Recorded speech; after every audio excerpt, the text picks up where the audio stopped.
Hello সবাইকে, তোমরা সকলে কেমন আছো? আশা করি সকলেই ভালো আছো।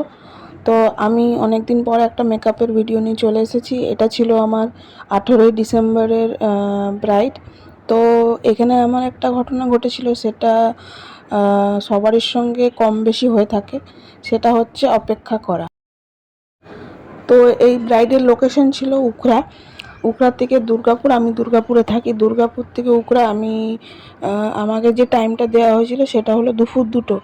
কেন দুপুর দুটো দেওয়া হয়েছিল, কারণ কি, ডিস্টেন্সটা অনেকটাই।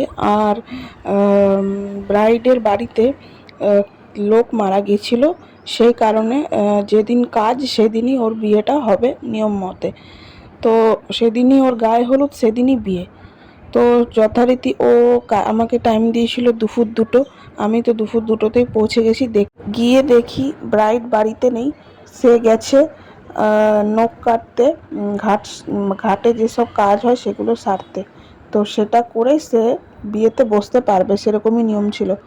তো যথারীতি আমি বসে থাকি। তারপরে ও আসে 3টের সময় আসার পরে ও বলে আমাকে চট করে একটু শাড়িটা পরিয়ে দাও, আমি গায়ে হলুদটা সেরে নিই। তারপরে ও আমাকে বুক করেছিল গায়ে হলুদ, বৃদ্ধি আর বিয়ে 3টে লুকের জন্য। তো ওদের বাড়িতে কে মারা গিয়েছিল, ওই জন্য সেটা হয়নি। তো ওই জন্য সব গন্ডগোল হয়ে গেছিলো, সেই কারণেই এত লেট। তো আমি তো ব্রাইড সাজাতে গেছি, আমাকে তো ব্রাইডকে সাজিয়ে আসতে হবে, কিছু করার নেই। যে অপেক্ষা করলাম, অপেক্ষা করতে করতে এতটাই রাত হয়ে গেল, সেটা হলো বিকাল 5:30 পৌনে 6টা এরকম বেজে গেল। আর তখন যদি ব্রাইড সাজাতে বসায়, তারপরে আমার পার্টি মেকআপ আছে সেখানে। আমি যে আর যাদেরকে পার্টি মেকআপ করাবো তাদেরকে বললাম যে তোমরা আগে পার্টি মেকআপটা করে নাও। কেউ আগে পার্টি মেকআপ করতে চাইছে না। বুঝুন কত প্রবলেম। কেউ আগে সাজতে চাইছে না। তাও শীতকাল ছিল, আগে সাজলেও কোনো প্রবলেম ছিল না, কিন্তু তাও কেউ আগে করতে চাইছে না। একজন বললো আমার হেয়ার স্টাইলটা তাহলে শুরু করে দাও। আমি ততক্ষণ হেয়ার স্টাইলটা করলাম। আর আমার সাথে আমার বোন গেছিলো, সেটাকে অনেক হেল্প করে দিয়েছে।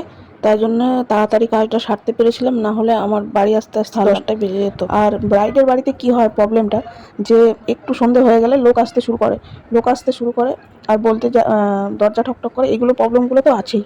দরজা নক করা, বারবার দরজা খোলা, এইসব প্রবলেমের জন্য আরও প্রবলেম হয় সাজাতে। মেকআপ করার সময় এত ডিস্টার্ব হয় যে কি বলবো, প্রচণ্ড প্রবলেম হয়। এই প্রবলেমগুলো আমাদেরকে ফেস করতে হয়। তো সব কিছু করতে করতে আমাদের 9টা বেজে গেছিলো, বাড়ি আসতে আসতে রাত 11টা। 2টোর সময় বেরিয়ে রাত 11টায় বাড়ি ফিরেছিলাম দুজনে। আর যে উখড়ার রাস্তাটা ছিল, যেখানে ওদের বাড়িটা ছিল, সেখানে রাস্তাটা খুবই অন্ধকার, চারিদিকে শুধু মাঠ ঘাট। তো যাই হোক, আমি বাড়ি ফিরে গেছিলাম, কোনো প্রবলেম হয়নি।